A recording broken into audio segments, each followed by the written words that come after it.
निश्चिंत रहे, आपकी आवाज दूर तक जाएगी और हमको सफलता जरूर मिलेगी। किसी भी तरह का भय, किसी भी तरह की अनिश्चितता हमारे मन में नहीं है। जो जोश और जो संख्या और जो ताकत आपने आज दी है यहाँ जंतर मंतर में आकर, उसका हम सब सम्मान करते हैं, बहुत बहुमान करते हैं।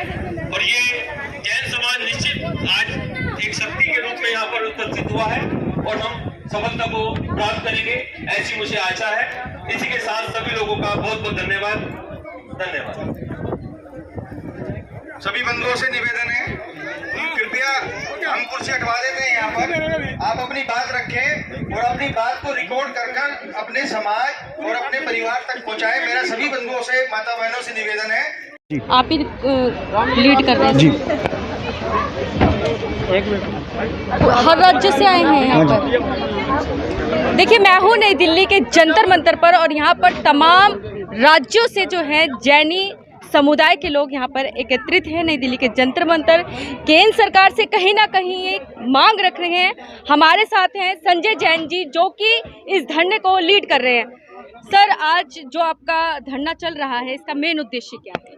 देखिए, जैन धर्म का सर्वोच्च तीर्थ, जहाँ से हमारे 20 जैन तीर्थंकर और अनंत संत मोक्ष गए, श्री सम्मेद शिखर जी, जो झारखंड के गिरिडीह जिले में स्थित है, केंद्र सरकार के वन मंत्रालय द्वारा उस पूरे पर्वत को एक वन्य जीव अभ्यारण्य घोषित कर दिया गया है, जिसके विरोध में आज यहाँ जंतर मंतर पर आप देख रहे इतनी भीड़ आई है।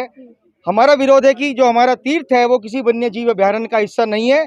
आप देखेंगे जैसे वैष्णो देवी एक स्वतंत्र पहाड़ है, पर्वतराज है, और जिस तरह की सुविधाएं वहाँ पर दी जाती हैं, हम सरकार से मांग करते हैं कि हमारे उस क्षेत्र को पवित्र जैन तीर्थ स्थल घोषित किया जाए। और जिस प्रकार से अन्य तीर्थों पर जिस प्रकार से सुविधाएं दी जाती हैं, चेकिंग की सुविधा होती है, कोई आदमी अभक्त सामग्री लेकर ना जाए, कोई जूते चप्पल लेदर की बेल्ट लेकर ना जाए, इस तरह से हम चाहते हैं कि उस वन्य जीव अभयारण्य का हमारा कोई तीर्थ हिस्सा नहीं है। वहाँ पर वो अनादिकाल से हमारा पर्वतराज है और पूरे देश की जैन समाज नहीं, पूरे देश ही नहीं, पूरे विश्व की जैन समाज की आस्था का केंद्र है। उसका कण कण हमारे लिए बहुत ही पूजनीय, सम्माननीय है। हम किसी भी कीमत पर उस पर्वतराज को किसी वन्य जीव अभ्यारण्य का हिस्सा नहीं बनने देंगे। और केंद्रीय वन मंत्रालय से और भारत सरकार से हम निवेदन करते हैं तुरंत उस गजट को रद्द करे, अन्यथा बहुत बड़ा आंदोलन होगा, जिसकी जिम्मेदारी भारत सरकार की होगी। सर, आपके साथ कितने और संगठन हैं जो इसमें समर्थन कर रहे हैं? देखिए, इसमें पूरे देश का प्रत्येक व्यक्ति, संगठन नहीं, पूरे देश का समाज इस विषय में एक साथ है। ये कोई व्यक्ति विशेष की संस्था नहीं है या व्यक्ति विशेष का विषय नहीं है। हम केवल संयोजन कर रहे हैं।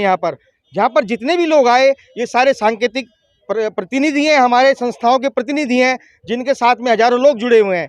तो ये तो केवल एक सांकेतिक था। जिस तरह से आप देख रहे हैं जो भी भीड़ आई है, वो सारे संस्थाओं के पदाधिकारी हैं, मुख्य पदाधिकारी हैं। आने वाले समय में अगर सरकार ने हमारी बात नहीं मानी, हमने सरकार को नोटिस भी दिया है, अगर सरकार ने नहीं बात मानी तो ये सब लोग पूरी अपनी टीम के साथ में पूरे देश भर में जन जागरण करेंगे, विरोध करेंगे और जो भी संभव प्रयास होगा हम करेंगे। बात की जाए जैनियों की, तो जैनी समाज जो है कहीं ना कहीं अहिंसा पूर्वक जो है अपना जो भी मुद्दा होता है वो रखता है। क्या आप लोग अहिंसा पूर्वक ही करेंगे या फिर कोई हिंसा का भी कोई रूप ले लेंगे? नहीं, देखिए हिंसा और अहिंसा का हमारा एक अलग विषय है।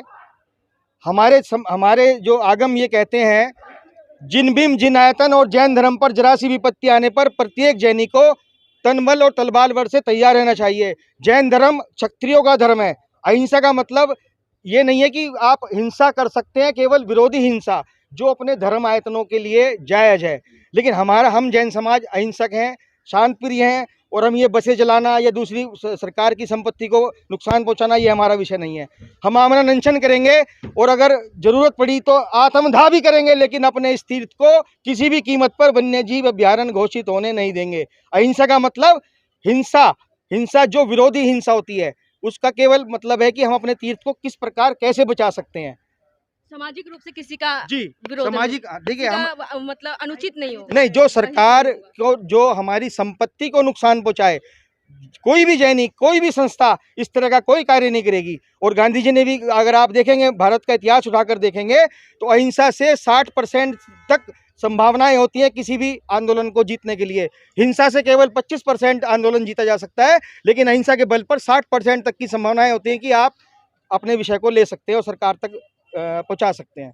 एक क्वेश्चन और है सर, जैसे कि किसानों ने अपने हक को लिया है सरकार के समक्ष, क्या ऐसा ही विशाल आंदोलन कहीं ना कहीं आपका भी रहेगा? निश्चित रूप से। देखिए, अहिंसक आंदोलन चाहे वो 1 दिन चले, 1 साल चले या 1 लाख साल चले, हम किसी भी कीमत पर इस अपने सर्वोच्च तीर्थ को, भारत सरकार को वन्य अभयारण्य के अंदर नहीं होने देंगे, चाहे कुछ भी करना पड़े। 1 साल से ऊपर तक चाहे बैठे 10 साल बैठना पड़े। और मैं तो कह रहा हूँ कि वहाँ पर वो किसान आंदोलन बहुत अच्छा था, लेकिन उन्होंने वहाँ पर कोई भी आदमी ने अनशन नहीं किया, आमरण अनशन नहीं किया। और मैं आपको इस चैनल के माध्यम से विश्वास दिलाता हूँ, अगर भारत सरकार ने शीघ्र हमारी बात नहीं सुनी तो हम इसी जंतर मंतर से आमरण अनशन करेंगे। और यहाँ पर पहले हम आमरण अनशन कर चुके हैं और पूर्व की केंद्र सरकार ने हमारी बात को माना था, और मुझे पूरी उम्मीद है कि भारत सरकार हमारी बात मानेगी। नोटिफिकेशन कब दिया गया? ये नोटिफिकेशन तो 2 अगस्त 2019 को जारी किया गया। तो आपने तब क्यों नहीं आंदोलन किया? हाँ बिल्कुल, आपका बिल्कुल सही सवाल है। मैं आपको बताना चाहूँगा, ये हमारा जो समाज के नोटिफिकेशन है, ये 17 मार्च 2022 को संज्ञान में आया। कोई भी नोटिफिकेशन निकालने से पहले, जैसे आपको विदित है कि 7 दिन का नोटिस निकालना होता है, लेकिन ये जो विषय है, ये सर्वोच्च जैन तीर्थ का विषय है, ये आम समाज का विषय नहीं है। अगर सरकार को इस तरह का नोटिफिकेशन जारी करना था तो उस सर्वोच्च तीर्थ पर जो जैन समाज की आस्था जुड़ी हुई है, उस समाज को आगे बुलाकर उनसे चर्चा करनी चाहिए थी। ये उन्होंने गुपचुप जो कार्य किया है, ये बिल्कुल भी स्वीकार्य नहीं है। और जब हम जगते हैं तभी जगते हैं। जो संज्ञान में आया तो हमने उसी दिन से विरोध किया, और हम सरकार को रद्द कराने के लिए चिट्ठी दे चुके हैं। अखंडता, एकता और समरसता को बनाए रखने में जैन समाज का कितना योगदान रहा है? ये तो देखिए मैडम, मैं अपने यहाँ अपने मंच पर खड़े होकर अगर अपनी तारीफ करूंगा तो आप अतिशयोक्ति होगी। आप इतिहास उठाकर देखिए, जिस दिन से भारत के जो आज़ादी का आंदोलन है, लाला हुक्मचंद जैन हांसी को 3 दिन सरेआम फांसी पर लटकाया गया था, और वो भारत की दूसरी फांसी थी। भारत की आज़ादी में तन बंधन से सहयोग देने से लेकर आज तक भारत के जीडीपी को बढ़ाने में जैनियों का कितना टैक्स देता है, सब सर्वोपरि पढ़ा लिखा जैन समाज भारत की जीडीपी बढ़ाने में, टैक्स देने में सर्वोपरि आगे रहता है। लेकिन कभी जैन समाज ने अपनी कोई मांग नहीं की है। आज लोकसभा के अंदर उसको किसी भी व्यक्ति को टिकट नहीं दिया जाता। उत्तर प्रदेश विधानसभा में एक भी जैन व्यक्ति को टिकट नहीं दिया गया। इवन जो सुरक्षित सीट है वहाँ नहीं दिया गया, क्योंकि हम लोग मांगना नहीं जानते हैं। हमने हमेशा देश को देना सीखा है, और केवल अपने अधिकारों के लिए जब भी बात की है सरकार से, अपने अधिकारों के लिए बात की है। हमने कोई नाजायज मांग नहीं की है, और आज भी हमारा वही लक्ष्य है। हमारा उद्देश्य है हमारा सर्वोच्च तीर्थ सुरक्षित रहे, हम उसके दर्शन करें, वो स्वतंत्र हो, यही हमारी मांग है। सुपरिचित जनता आपको देख और सुन रही है, क्या संदेश और क्या अपील देना चाहेंगे, क्या करना चाहेंगे? मैं आपके चैनल के माध्यम से, जो भी इस चैनल के माध्यम से देख रहे हैं, मैं उनसे निवेदन करूंगा कि जैन समाज ने हमेशा सभी धर्मों के कंधे से कंधा मिलाकर साथ दिया है, चाहे वो अयोध्या में केस हो या कोई भी विषय हो। और हम भी यही निवेदन करेंगे, जिस प्रकार से सरकार के हम निवेदन कर रहे हैं, वो हमारे इस बात को आगे बढ़ाए, अपने स्तर पर आगे बढ़ाए। और अगर कोई भी व्यक्ति हमारे सर्वोच्च जैन तीर्थ श्री सम्मेश शिखर के दर्शन के लिए जाता है, उस झारखंड की पहाड़ी, सर्वोच्च पहाड़ी पर जाता है, तो जिस तरह से वो माता वैष्णो देवी की श्रद्धा के लेके वहाँ पर जूते चप्पल या भक्त सामग्री लेकर नहीं जाता है, इसी प्रकार से हमारे तीर्थ पर ना जाए, उसकी गरिमा को बनाए रखे। यही मेरा निवेदन है। जय जिनेन्द्र।